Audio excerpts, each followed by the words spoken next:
Good morning, Rabanzo here. I am going to show you today how to make the perfect cup of pressed coffee. Now, there are 100 ways to muck up a cup of coffee, and I'm going to show you a couple of those as well, but let's get started with how to make the perfect cup. Some things that you're going to need are a kettle or some means of boiling some water. If you have whole coffee beans, you're going to want a grinder, but we'll talk a little bit about that. It's not a must.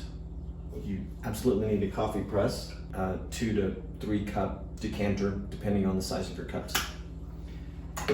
Recommend a teaspoon, cups of course, and that's it. Some filtered water. Let's get started.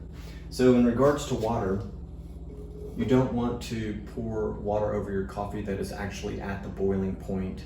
Let it come to a calm, heated point, no more bubbles, and then pour it. And then let's back up to coffee. So my coffee press is a Cuisinart that I've had for a few years. It's pretty nice. There are nicer ones, and I started with one that didn't have all the different settings in terms of the coarseness of the grind that you can do. This one specifically lets me grind to a coarseness that's best suited for a coffee press. You don't need one. In fact, the ways around that are buy a less expensive coffee grinder. Don't buy whole beans at all, or you can go to a nice coffee shop that will grind for you and get them to make a coffee press grind for you. Okay, so I just put 3 scoops of this 7 grams, but I put 3 of those in there to basically make a full decanter. We're gonna fill it up to almost the top of that band right there. And that'll make the 2 giant cups that my wife and I have a couple of daily.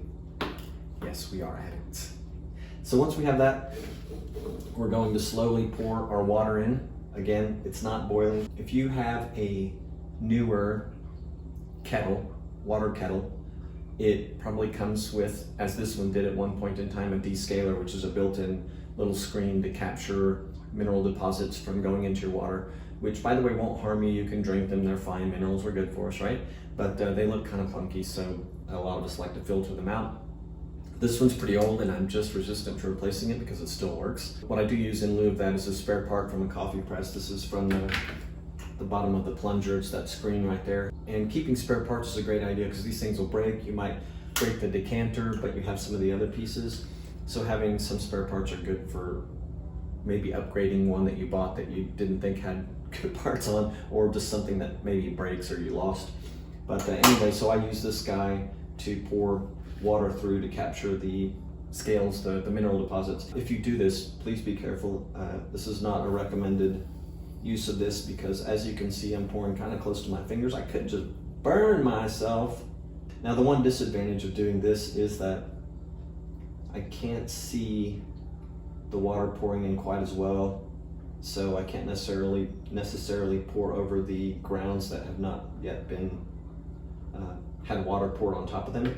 But that is why we have a teaspoon. And one other thing I forgot to mention about making the perfect cup of pressed coffee is to have a timer. So I just set my iPhone timer here for 4 minutes.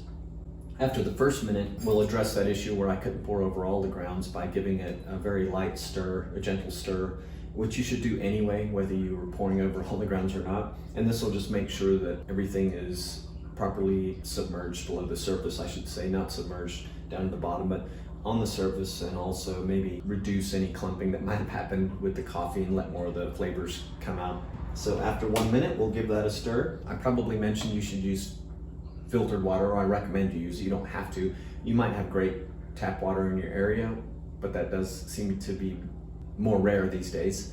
But filtered water will treat your kettle better, and hey, arguably better for your guts too.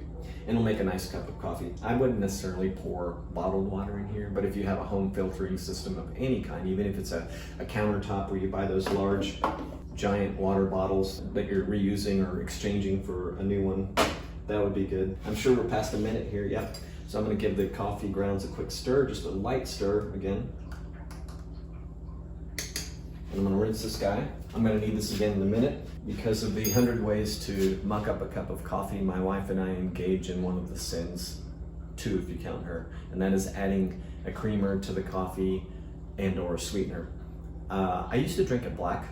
I used to drink it with sugar. I used to drink it with milk and sugar. Nowadays I drink it with oat milk, and for my wife, she likes silk, the soy milk without sugar, and then an added stevia, which is kind of funny.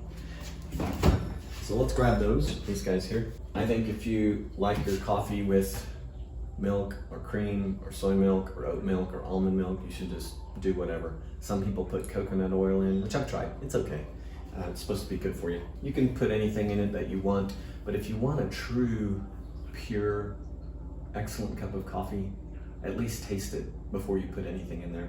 And what I do sometimes, I don't do this every day, but I'll keep this little guy here to pour a separate cup of black, just straight coffee into it so I can taste it and enjoy a couple of sips of that. The reason I do that too is because I have a little hack here for heating the creamers that we use.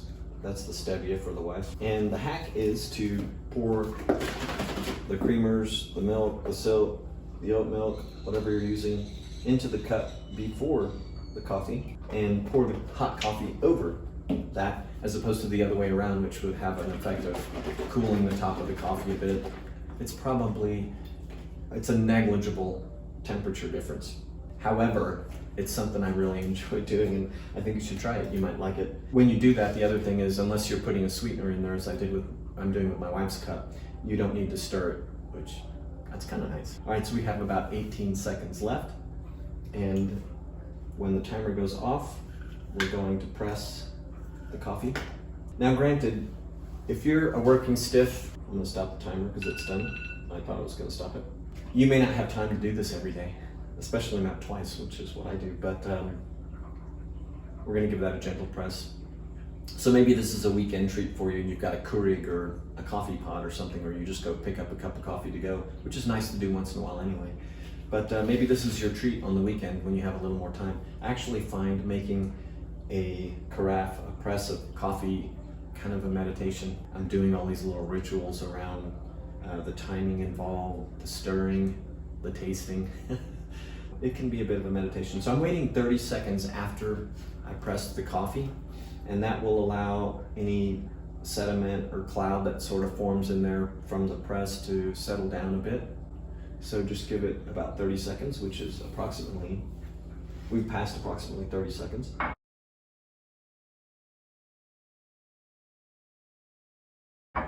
And then remember I did a couple things. I got this little guy to get a taste of the black stuff. And then I poured the creamers into the cups before. Remember, that's one of the ways to muck up a cup of coffee. 2 ways in my wife's cup, because we added sweetener. But that's why we taste it black also. But if you don't appreciate this whole pouring the creamer in first, you could just pour your black cup of coffee, have a sip or two, maybe drink it black. Maybe you really enjoy that. Some people, myself included, actually feel a bit of I don't know if it's a burn on the esophagus. I should know this. I think it is. It's almost like a feeling of indigestion from drinking black coffee.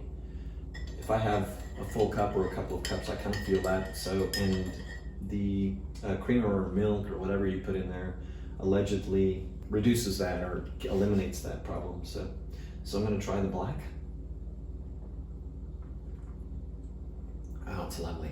It's really good. And then with my creamer. It's funny, it feels hotter than the one I poured in that thing. I think it's because of my cup, but anyway, excellent. Enjoy your pressed coffee, and thanks for watching.